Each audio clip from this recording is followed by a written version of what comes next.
Hey guys, we are in the home stretch. This is the last art project that you're going to have to do for the semester. And I'm going to make an analogy for you. And I'm going to encourage you to finish strong.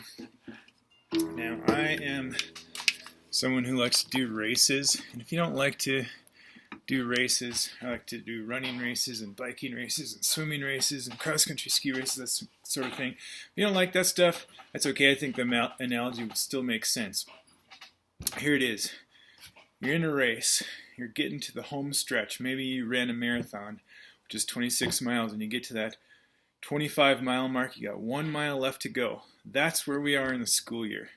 Now, at that point, do you say, I've come all this way, I think I'll just slack off and go slow and give up now? No! That's when you pick up the pace and you finish strong in the home stretch. You bring it home. So we're going to bring it home this week. I want you guys to finish strong. The first thing you're going to do today is to take the quiz on the linear perspective words that we took notes on. So I know you took really good notes. You can use them on the quiz. That's why we took them. You could even use your previous drawings because we labeled some of the things on there if that helps you take the quiz. You can take it as many times as you want. Turn it in. It is the post quiz this time, so that's for a grade. So go ahead and do that. I'm going to switch gears here. We're going to get right into two types of drawing here next. I'm going to show you a couple of paintings by artists you may recognize. Maybe talk a little bit more about how they use perspective. This is a painting by Claude Monet, and it's called At the Beach in Trouville. Probably pronounced that wrong in French, but it was done in 1870, and you can probably see that there's some elements of a one-point perspective in this one. Let's change that to a color it's easier to see, like bright green or something. Maybe not bright green. How about red? So you got your horizon line here. Obviously, we see the actual water line, the ocean there on the beach. So that'd be our horizon.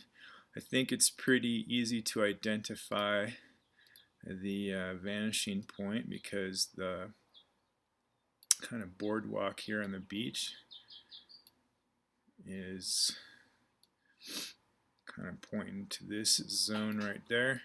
Then you could even pick out a few orthogonal lines too, like this one that kind of is the edge of that wall there. And I think if you look at kind of a smaller scale, even little stairs and stuff like this, the edge of the stairs would point towards the vanishing point like that.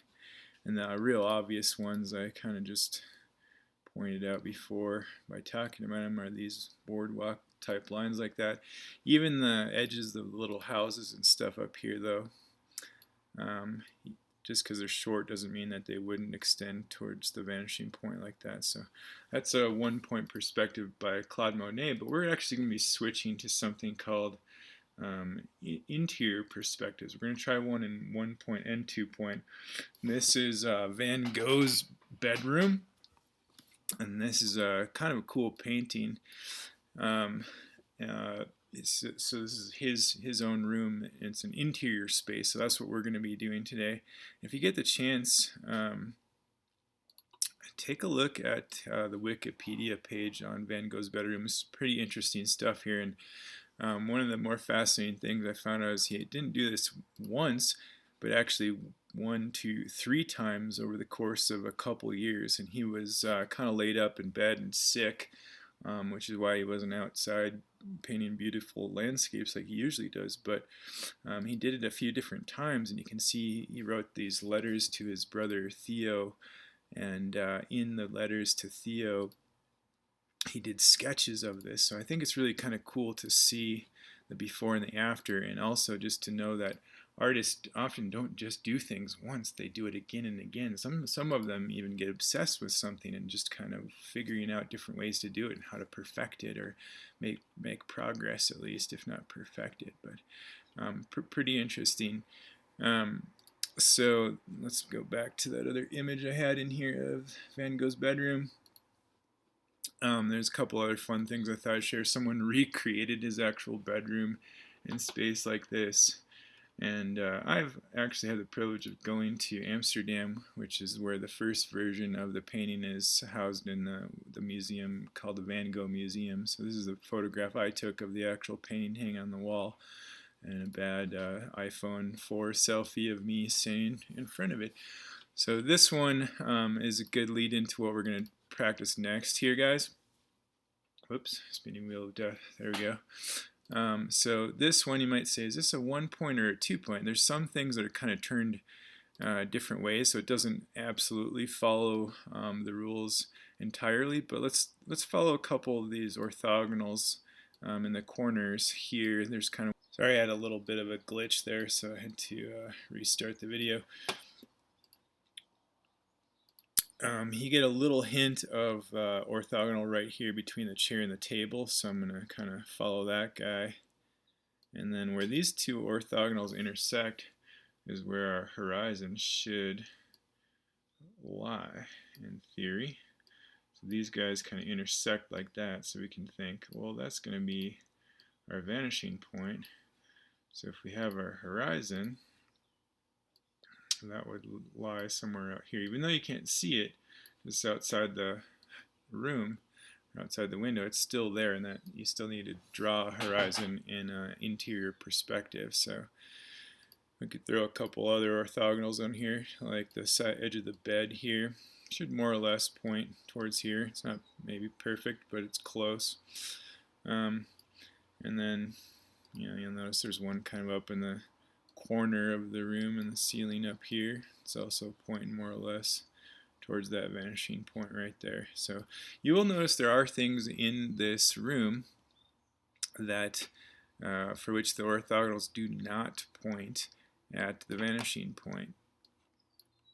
And that's okay, because not everything is always turned and faced the same way in reality. So perspective isn't like, it's an attempt at reality, and it's an approximation of reality, but it doesn't always work perfectly, because in reality things are turned in different directions. And I would show you some of those things right now, except I've got the spinny wheel of death and I can't seem to be able to edit this document. So, but just look at how this chair right here is turned this way.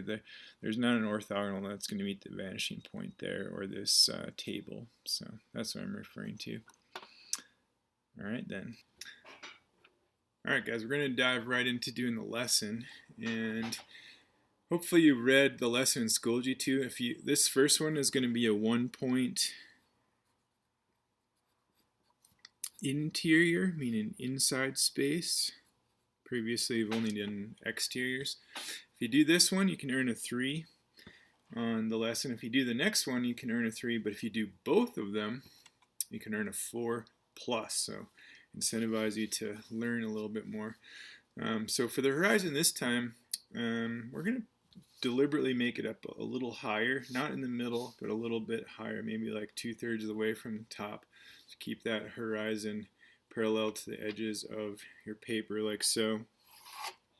And then we're just going to start by doing a kind of a rectangle, squarish type box, kind of like so, sort of towards the upper left. And this is the back wall of the room that you're creating here. So the smaller you make it, the bigger the room is. I'm going to grab my eraser really quick.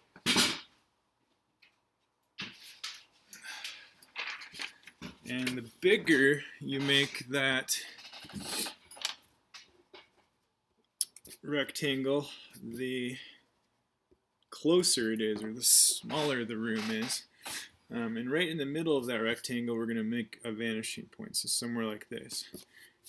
Now we're going to make the orthogonals that are going to create sort of the corners of the room. So from the vanishing point, I'm going to put my pencil right on there. I'm going to pass through the corner. So notice that I've lined it up at the corner there. And then I'm going to skip drawing the orthogonal here, but pick it back up again here, so until it goes off of the page like that. There we go. Waiting for the camera to expose correctly. So we're going to do that on all four corners. Notice I'm not just like holding it up to the corner and going aimlessly. It is going directly toward the vanishing point every time we do this. So middle, corner, and then off the page like that. Okay, so let's do that 2 more times. We're going to come down here, vanishing point, corner, off the page, and 1 more time, vanishing point, corner, and off the page. So now we kind of have a room or interior space with a back wall, floor, ceiling, sidewall, sidewall. Kind of a boring room though, just kind of like 4 walls type of standard room. So immediately I'm just going to make it just a little bit more interesting by doing a vertical here, and then I'm going to make 2 horizontal lines parallel to the horizon going this way. So a lot of times more interesting rooms kind of have some jig jogs and change of direction with the walls and stuff, cutouts and things like that. So I'm going to erase this extra piece of that orthogonal now. And this, and you can kind of see how that just kind of opens up the room there. Now technically we wouldn't see the horizon, so eventually we can erase that, but we're going to keep it there for now as a reminder. So let's put something in the room. I'm going to keep this one kind of shorter for now. I'm just going to add 1 piece of furniture, and then as usual you guys have to add some stuff on your own to get the credit for the drawing. So I'm going to put a couch, since there's lots of real estate, lots of room on this wall over here. We're going to put a couch in. If we want the couch to start as if it was kind of shoved up into the corner, I have to start a vertical line somewhere in this neck of the woods. So I'm going to go like this. And sometimes it can be kind of tricky to proportion a couch correctly. I might have to fiddle with the proportions to get it to look right. But that's like the height of the couch. So we're going to draw kind of a horizontal this way. So think about like how long your legs are. That's going to be the length or width of the couch. And then we're going to kind of do a little vertical like this. And then we're going to make kind of an L. So I'm going to come in like so, and then decide where the back of the couch is going to be like this. My couch might not be perfectly proportioned, but I think you'll still get the sense of how it works, and you can fiddle with those as you get better at it. So this is kind of the back of the couch, and this is the the side of the couch projecting into the room. So we've got this L-shaped thing. And you could also in your mind simplify this by thinking of this as a rectangle here, and this is a separate rectangle, but I just drew them together as one L. Think of like stacking 2 different size Legos again on top of each other. So from each of these corners you're going to make an orthogonal that's going towards the central vanishing point. Please note that I am lining it up with the vanishing point here. Don't forget the inside corner is kind of where your butt sits on the couch. And then we got 2 top corners here. And these are getting closer to the horizon, so they're going to look like they're closer together. Like that. And to eliminate some confusion right off the bat here, zoom in a little bit too, I'm going to erase this line. This was the original line for the corner of the room, so you don't get confused by that. I'm not going to erase it all the way, but just where the couch is. And then before we do anything else, we're going to determine how long this couch is going to be.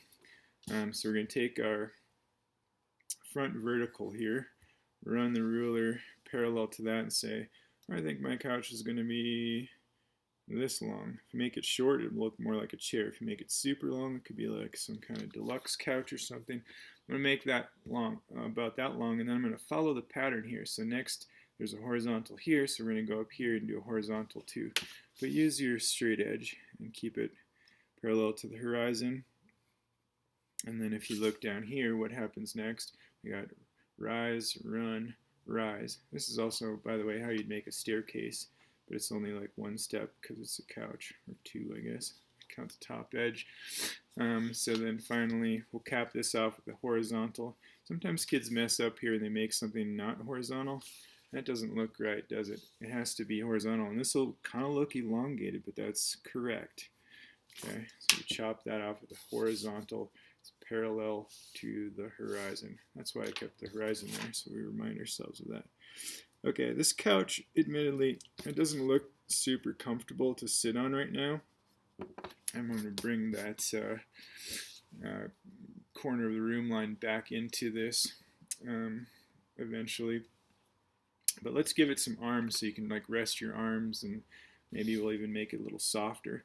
So to do the arms, we're just going to kind of extend a little bit of this upward and then come over with another horizontal. We're just stacking another Lego brick, simple as that. We're just putting it on the top of this surface and next to this vertical surface. So we're going to erase this out right away just to kind of simplify. And then we kind of have two corners that we got to make orthogonals, this outside corner and this inside corner.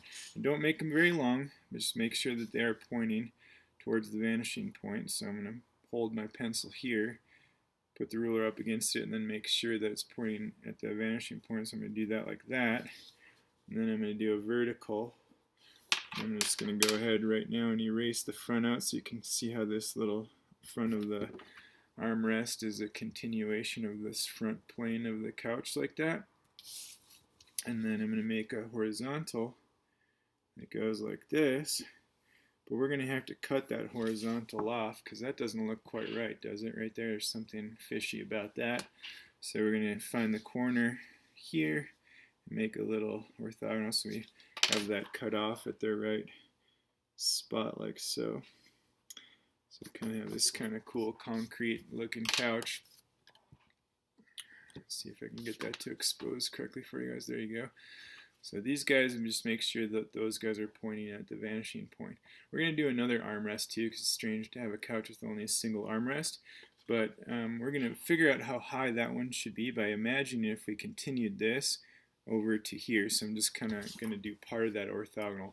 That just will allow me to know when to stop my two verticals here. And I'm just guessing how wide this should be, but I decided it's going to be about that wide. It's going to be smaller than this one because it's farther away. And let's do a little bit of erasing to clean that up. Guys, this is probably a little bit smaller on your screen, so let me see if I can zoom in to this zone without losing focus and exposure. Come on, drawing. Looks okay, I think. So yeah, what I'm doing is kind of just erasing here, this little tab here. So what we want is this little guy that's sticking up like this. And I determine the height of that because that would be in alignment with that original orthogonal like that. Okay, now we just kind of follow the pattern. So let's take a horizontal from here over to the corner of the couch like that. Let's do that here too, but we're going to make this one a little longer so we know that that's going to get chopped off right there like that. So this guy can get shortened, can erase this stuff in the middle that we wouldn't be able to see unless our couch is made of glass. And then we're going to take this guy right here from this corner over like this, and then chop it with a horizontal. If you did this right, that should meet with that corner right there. If it doesn't, just kind of fudge it and make it work. So I did that extra long just so you guys could see that it was aiming at the vanishing point. Then erase out the extra, and oftentimes, especially if you're using a big chunky eraser like I am, sorry, pay attention to the screen and make sure you guys can see what I'm doing. Oftentimes you erase more than you want to. So, okay, so this looks kind of like a couch now. Let's try to do a little zoom out. And then you can see I can pick up this original corner of the room line again. Get that back on there so it looks like the couch is kind of sitting in the corner like that. The couch still doesn't look very comfortable to me though, so it's important to have the foundation of perspective to kind of see how this would work spatially.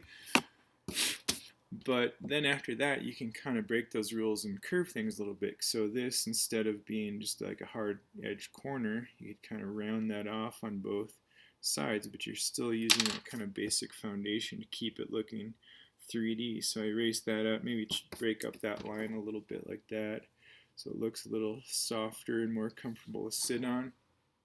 we could find a similar kind of cushion somewhere in the middle of this and kind of go like that. And there'd be like another cushion here. Sorry guys, I got the garage door open and a truck's driving by. So you can see it's getting a little softer.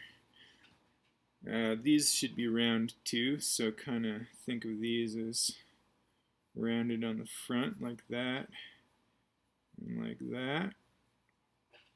And then you'll have to kind of erase out the corner, soften the corner a bit like that, and just kind of use your intuition a little bit and kind of go like this. Make that a little more comfortable looking. Some of these hard edge, square lines, you can kind of just leave them halfway there, but break them up a little bit so they don't look so rigid. They're starting to look a little more comfy, couchy. Often the couch cushions are removable, so if you want to add a little bit of detail to make it look like, you could pick those up and find your TV remote that got lost in there, or all the loose change, or clean out the popcorn that's stuck in there. You could do that. So we could definitely put some more detail on the couch, but I think it looks couch-like. So I'm going to stop the video for the 1-point interior. I'm going to add some things. Remember, you got to add something on your own to get credit for it, and then we'll try a 2-point interior as well. Okay, here's what I came up with, guys. So remember, for it to count, the objects you add have to look 3D. They can't just be like a flat thing. Like, I've got this area rug, which I guess it uses perspective, but I'm going to ask you guys to add some things that look like they have more than one side. So I added a coffee table, a little book. Even though this has some dimensions, it's not really drawn in perspective, so the little flower pot wouldn't really count. There's like a picture hanging on the wall with the 3-dimensional frame, a window. You guys can see how I erased the horizon inside the room, but left it outside the room, so you kind of refer back to it that way. So window, another window back here, maybe a little kitchen kind of countertop situation. So I want you guys to add a few things. Try to, channel your inner interior designer and try to make your house into a home, kind of make it look homey, like comfortable, a place that you could actually hang out in. I even added like little legs to the couch, because usually the couch is elevated. Those are drawn in perspective. Even something as short as this little tiny orthogonal right here is aiming at the vanishing point like that. So we're going to switch now to a new type of drawing, and we're going to do another interior, but it's a 2-point perspective. So to get the 4+, you do this one too, and you should be good for the semester. So we're going to call this 2-point interior. This gets a little bit more complex. I'm not going to make it look kind of like inside of a house necessarily. I'm just going to kind of have some fun with it and create this kind of crazy abstract looking space, which is my favorite part of perspective. A little inspiration from the artist M.C. Escher. If you haven't heard of him before, he does some pretty wild stuff. Here is a drawing that he did with some staircases inside. Figure out the vanishing points in that. He was Dutch as well. Van Gogh is Dutch too. This was done in 1953 though, so we're coming a little closer to our time here. And this one's a waterfall. And if you look at this, it'll kind of mess with your brain, because you realize, well, water can't go up, and you couldn't zigzag between two towers exactly like that. It's kind of not even really possible to do. So anyway, I take a little inspiration from M.C. Escher in some of these perspective drawings. So back to the drawing. Let me go full screen this time. So it's going to be a little more complicated, not too much though, and the cool thing about things that are a little more complicated is you learn more. So and they're more interesting too.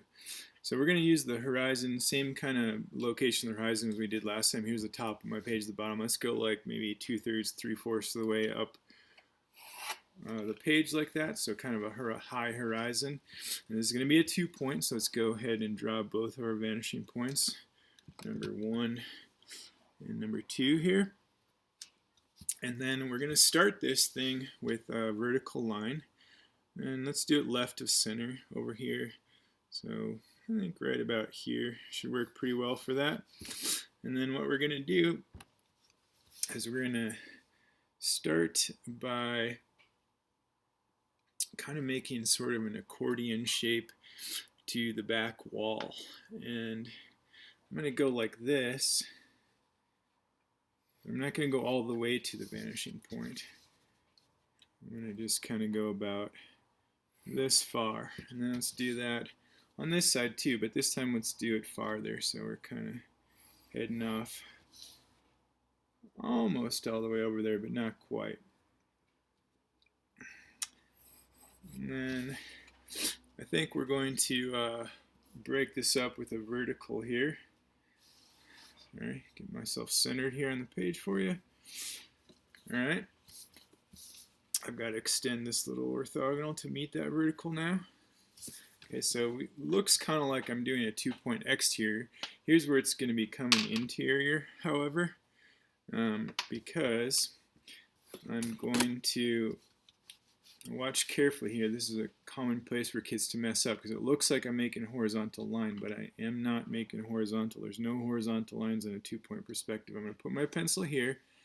I'm going to put my ruler lined up with the left side vanishing point, but I'm actually going to make a line going off the page on the right side like this. Okay, that's not horizontal. And let's do the same thing over here. So if you want to think of it this way, put your pencil here on this vanishing point, line the ruler up with the top corner here, go off the page like that. So now we've kind of created this interior space which got all kinds of room to put stuff in. Let's do that on the other side too. So just make your vertical, cut these off. Don't just join them, make sure you're doing it in a vertical line, because if I join them, it wouldn't actually be totally vertical. So we'll go like that. And then same thing here. I know this is a short line and you think, oh, I could just make it come off the page, but it's really critical to do this correctly. You have to be lined up at this vanishing point way over here, even though you're making this line kind of go off. If it did continue, though, it would line up with that right side vanishing point. Do that on this side too. And that's kind of like creates the basis for this interior space. So now we have ceiling, floor, and kind of a wall that kind of changes direction, like an accordion kind of shape, I guess is what I'm calling it. Here's my other eraser. Okay, what else could we do in this space? I think I'm going to start out with something a little more interesting. So I'm going to zoom in for you guys. And we're going to put a staircase. Lots of room right here. We're going to do like kind of a staircase. Let's see if I can zoom in even a little bit more for you there. Maybe just using the height would work better. Looks cleaner that way. Okay, so somewhere along this wall, we're going to make a vertical line. And I'm actually going to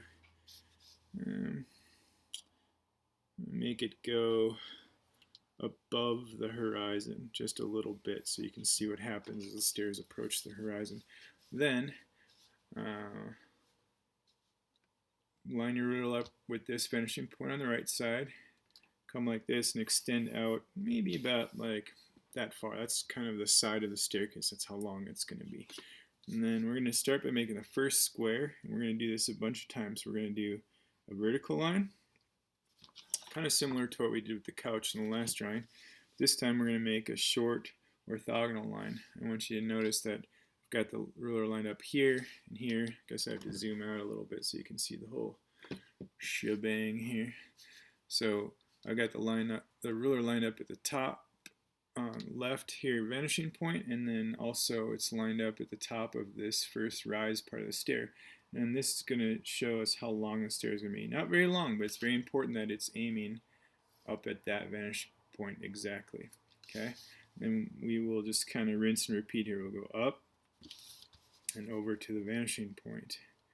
Just keep kind of doing this, and you sort of have to estimate how big the stairs have to be to kind of meet up with the top side of it, but you can kind of use your intuition and probably figure that out. So this guy is going to come like this, and we'll do it again and again. If you want to pause right now, you can just kind of stop and do this, or just watch me do it, the whole thing, and then pause and do it, but this is going to take a little bit of time on your part. Looks like I can fit maybe 2 or 3 stairs more. 1. I'm trying to deliberately not have this stair line up with the horizon because that can be kind of awkward when that happens. So I tried to do that, not do that on purpose. So this can be like the stairway to nowhere. So this is kind of strange. What happens when we're above the horizon suddenly? Obviously we're not going to make a line going up to the vanishing point. We're actually going to make a line that slightly goes down to the vanishing point. It almost looks horizontal, but it's not horizontal. It's still an orthogonal, just slightly downward, but still make sure you're lining up with the vanishing point. Okay, let's use our eraser to just kind of simplify this and break out some of the stuff on the inside here. And then I'm going to erase the horizon here just to kind of get that out of our way. I'm even going to erase this corner line temporarily to kind of get that out of the way too. So now we have a bunch of little corners, and from each of those corners, I'm going to have to zoom out again here.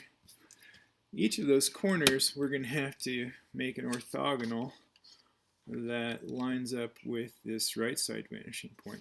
And this kind of dictates how long the stairs are, so you decide how long you want your staircase to be.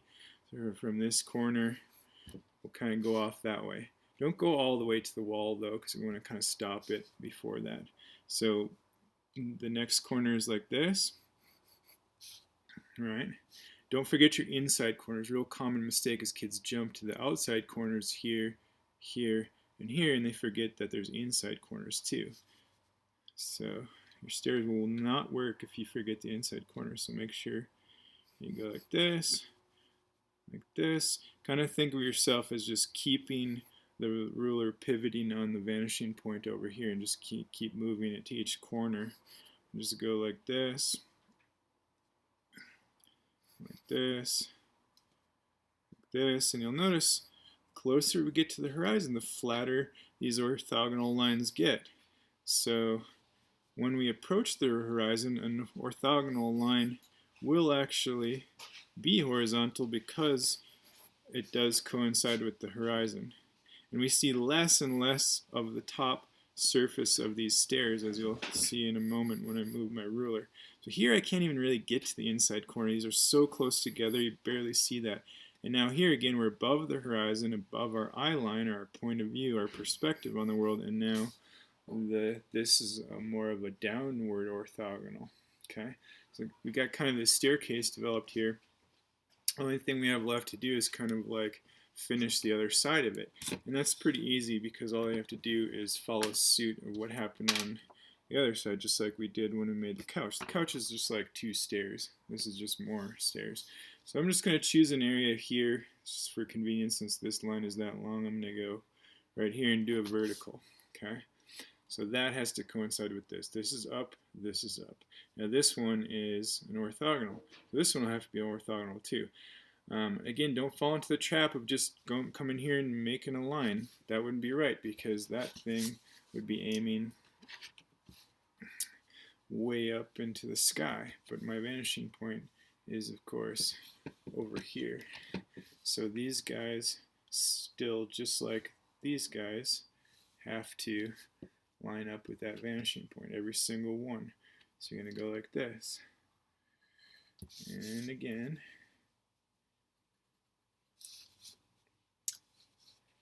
Again, and so on and so forth. I'm going to try to do this kind of fast so you guys can pause and skip ahead if you think you understand it, or if you want. Sorry, let me just get the paper more in the center.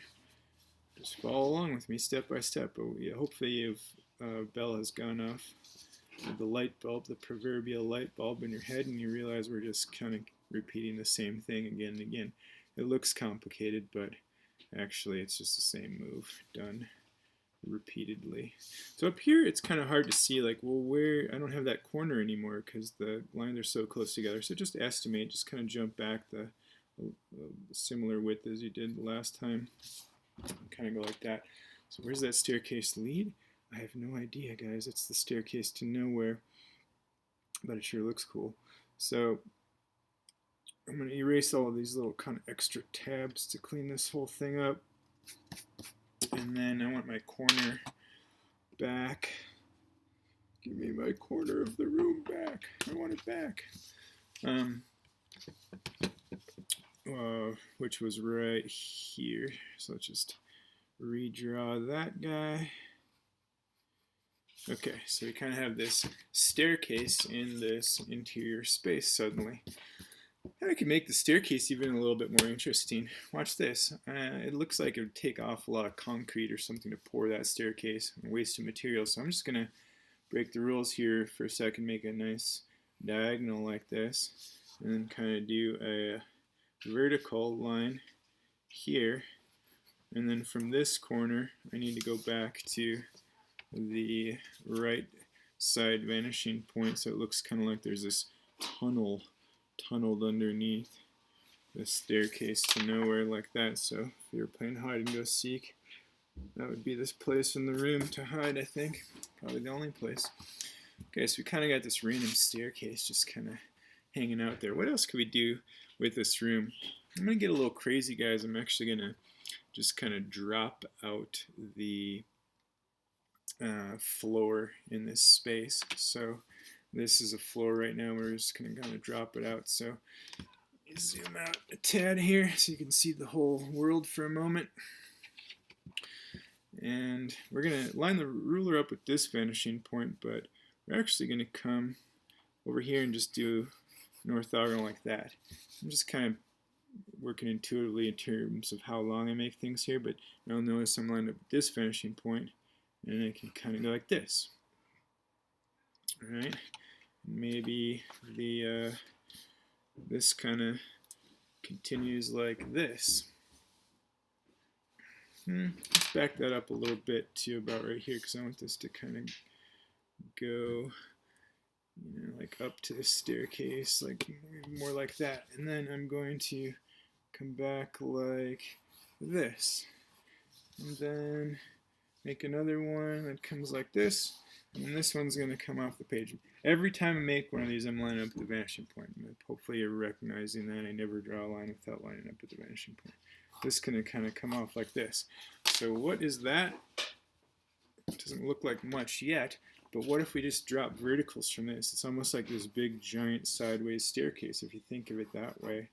It's not that much different than what we just did with the stairs. So I'm just making a bunch of verticals here. So now it looks kind of like this cliff edge in this space is dropping off. What's going on with that? I don't know. So let's make it make a little bit more sense. Notice I'm lining up with the vanishing point here. And I'm going to make this look like it's just kind of this ledge that drops off, but it's not a bottomless pit. It's not an abyss, but it actually has like a ground here. So make sure this guy lines up with this, and then you might need to extend that line. Notice I'm not going to connect these. I'm just concerned with the vanishing point. Always concerned with the vanishing point. So it means I just got to erase that extra piece. Here, go into the left side vanishing point, and then just off the page like that. So erase this little extra guy here, and then continue this pattern. So right side vanishing point to the bottom of this, and this is going to get a little deeper looking because it's closer to us here, like that. And then we're going to go vertical. This guy is going to go back to here, and finally this guy can go off the page, and this will kind of finish the sort of floor for this kind of drop down space of creative. Kind of opened it up even more now. What if we wanted to add some kind of like a tunnel or something in this room? I think this is the ideal place to do that. So let's go like this, open this up like that, with the vertical, similar vertical on the other side. Make sure that this is in fact an orthogonal line, like that. And do you guys like my two-sided pencil? I do that because then when this side gets dull, I can flip to this side, and I just use a separate eraser. Works well. Pro tip. Okay, let's erase the bottom of this. Erase the horizon here so that doesn't get confusing to you. And then I promise you, this is like the last thing we'll add to this drawing so I don't overwhelm you here. But this is kind of inside of this space here, so let's make it head this way. Now I could just continue that off, make it look really deep. Can't decide if I want to do that. I want to make it have like a back to it, but we need to have the roof because this corner here is above the eyeline or above the horizon. We would see the kind of ceiling, rather, not roof, ceiling in there. So then I have to make a vertical to connect those guys like that. And now since I'm making kind of a back wall of this, I have to come back to the left side vanishing point. Noticing a pattern here? I hope so. If not, it's okay. Time and practice, you'll get better at this stuff. Okay, so it's kind of this like recessed space. You can do that on anywhere. Let's make this one not have a back wall though. Let's make this little kind of secret passageway in this world. So this one is going to be easier because it's below the horizon, so all I have to do is make one orthogonal. It looks like it's kind of going back in there like that. I promised you I would stop after that, didn't I? I lied. Anyway, I'm going to stop now. This is your chance to add some things. Why don't you add a few things if you're going to go for that 4+ and try this one. And this is pretty fun. It can get pretty crazy and wild and like this complex labyrinthian maze space. So give it a try, guys. See what you come up with. Whew! Alright guys, as you can see I got a little carried away here and added a few things. I'm really sure what to highlight, but try to add 3 or 4 things if you're shooting for that 4+ on this assignment. Make sure that they're 3D, but I've got this kind of bridge that drops away here. I've got this kind of little dead end in the maze back here and some other tunnels and that broke out the ceiling. I've got kind of this tunnel within the tunnel. Anyway, have fun with that. I really like doing this kind of stuff, and I think once you get the hang of it, it's almost kind of addictive. It's like you just want to keep going because it's like you're creating this whole new world and space for yourself. The last thing I want to leave you with here is I'm not going to require this because we didn't really get into it, but I did this similar, almost the same drawing a couple years ago on the whiteboard. I used to do this on the whiteboard. You could shade things too to give it a lot more dimension and kind of makes it look a lot more solid in 3D, as you can see I did with this. I did that first. I took a photograph of the drawing I made and then shaded it with the computer so I could just fill in the spaces quickly. But pick the direction of the light source. In this case, it's coming from above, so the top surfaces are light. And then the surfaces kind of facing to the right are kind of a mid-tone, and then the surfaces facing to the left are black. And that's kind of how light plays on a real object. If it's a rounded object, it might kind of fade out. Usually, though, light plays on an object that has solid surfaces where it's just a quick transition from light to dark, like you see in the square like this. And you can even add shadows on the ground to take that even further. Okay, that's about it. I guess I also wanted to show you, there are other things you can draw in perspective, not just kind of buildings and boxes. It's kind of a Venetian gondola. I had a student one year that wanted to do like a canal in Venice, so we were working on how to draw a gondola. You can see this is kind of a 2-point perspective because these short orthogonals go over to there. And then, here's my final challenge to you. Just kind of a joke, but you can design your own house. This is actually a drawing that I did when I was in 7th grade. I emailed my art teacher, my middle school art teacher, Miss Farrell, saying, "Hey, Miss Farrell, I'm an art teacher now too. Thanks for being my teacher." Just kind of courtesy connect back message to her, and she sent this back to me. This is a drawing that I did for her art class, and the assignment was to kind of make your dream home. And I was living in Minnesota at the time, so I guess I had a premonition I was going to move out to Colorado because I got the mountains in the background. Looks like I made that same mistake on the dormer here that I did with you guys. Anyway, so it's your challenge. If I did this in 7th grade, I know you guys can do it too in 9th grade. So give it a shot with the 2-point perspective interior, and take care. Alright guys, do your best on this. I know it's kind of complicated, and I really wish I could sit next to you and help you one-on-one, but this whole experience has it is what it is, so do your best with it. Other than that, have a great summer. I hope that the next time I see you guys is in real life, hopefully next fall. Sign up for some art. Take care.